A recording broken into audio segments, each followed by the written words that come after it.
بيشرب الستات مخدر الايس بالقوة وبعدين بيصورهم في اوضاع مخلة ما وراء سفاح التجمع. وراء كل حاجة بتحصل مجموعة حاجات. انا مريم رجب في ما وراء الحاجات. سمعنا عن طرق قتل كتيرة جدا للستات، بس دي اكتر واحدة فيهم بشعة. كريم في الأربعينات من عمره اتخرج من الجامعة الأمريكية واشتغل مدرس في واحدة من مدارس الانترناشونال، وبعدين قرر يأسس محتوى على التيك توك زي كل من هب ودب، بس عشان يعلم الناس ازاي ينطقوا انجليزي صح. ما هو الباشا خريج جامعة أمريكية، قلنا في حاجة لحد كده غريبة؟ ما اظنش. راح كريم ابن الجامعة الأمريكية لواحد من الكومباوندات المعروفة في منطقة التجمع، واحنا هنا مش هنذكر اسم الكومباوند ده ايه. كريم طلب بيت عادي جدا، ولكن طلب يكون فيه أوضة تكون معزولة من الصوت تماما، وكان طبيعي انه يكون في استغراب ليه محتاج أوضة عازلة للصوت. وقال للراجل ان هي واحدة من ضمن التعديلات للديكور عادي، وان الراجل بيحب يعمل حفلات كتير ومش حابب يعمل ازعاج لجيرانه. استغل كريم منصات التواصل الاجتماعي بتاعته علشان يتعرف على بنات ويقنعهم ان هم يجوا له شقته اللي في التجمع. 3 بنات ومن ضمنهم بنت عمرها 19 سنة، وبعدين حصل اللي هز الشارع المصري كله. كريم كان قصده ان الحفلة اللي ما كانش عايز يزعج جيرانه بيها هي حفلات التعذيب للضحايا بتوعه. كان بيجبرهم ان هم يشربوا مخدر معاه،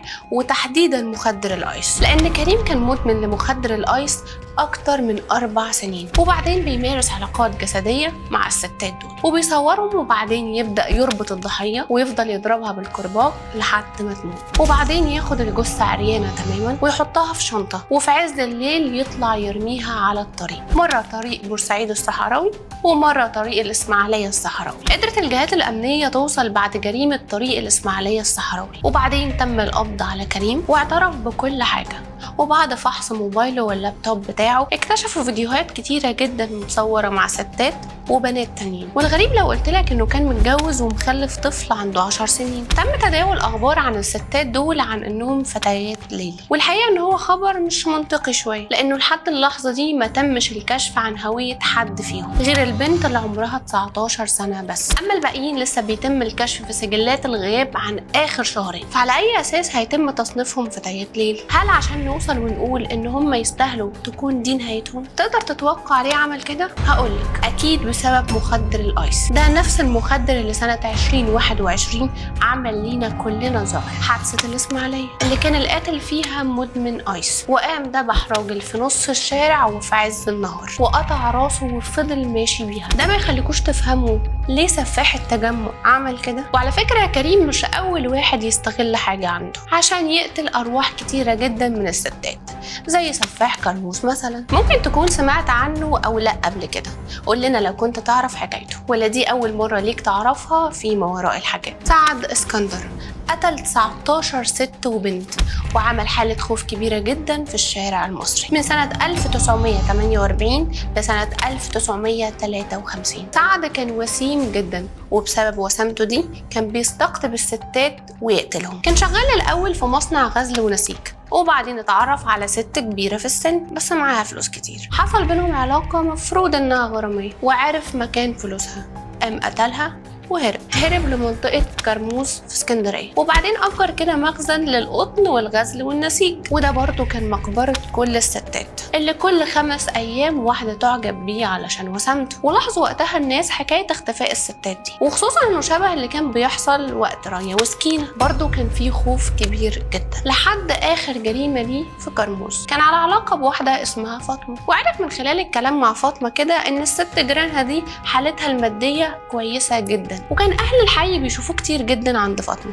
راحت قالت لأهل الحي إنه أخوها، وفي يوم بدل ما يدخل لفاطمة زي عادة كل يوم طلع لجيرانها الست الكبيرة. خبط على الباب وفكرت إن حد من عيالها جاي يزورها. فتحت الباب ولسه هتصرخ، راح خبطها على دماغها خبطة في التانية لحد ما ماتت. ولكن واحدة من الجيران كانت خلاص سمعت صوتها وطالعة بتشوف هو في إيه، فبتقول له مالها؟ قال لها معرفش، بتصلي، خشي شوفيها. دخلت الست وراح ضربها هي كمان كام ضربة وفكرها ماتت وهرب. لكن لحظة، الست ما ماتتش ولحقوها في المستشفى وحكت ان اللي عمل كده اخو فاطمه، وطبعا فاطمه قالت ده سعد اسكندر بتاع الغزل والنسيج. هرب، وبعد شويه كان في اتوبيس وكان في ضابط بيفتش الاتوبيسات كاجراء روتيني عادي، وكان الضابط ده حاضر التحقيقات بتاعه سفاح كرموز، فساله اسمك ايه؟ فرد وقال له اسمي جورج عبد السلام. فالضابط استغرب، ازاي جورج وازاي عبد السلام؟ ما هي ما تتعقلش يا فنان برضه. فساله تاني وقال له ما تنطق يا ابني، اسمك ايه؟ راح ارتبك وقال له اسمي جورج عبد الملك.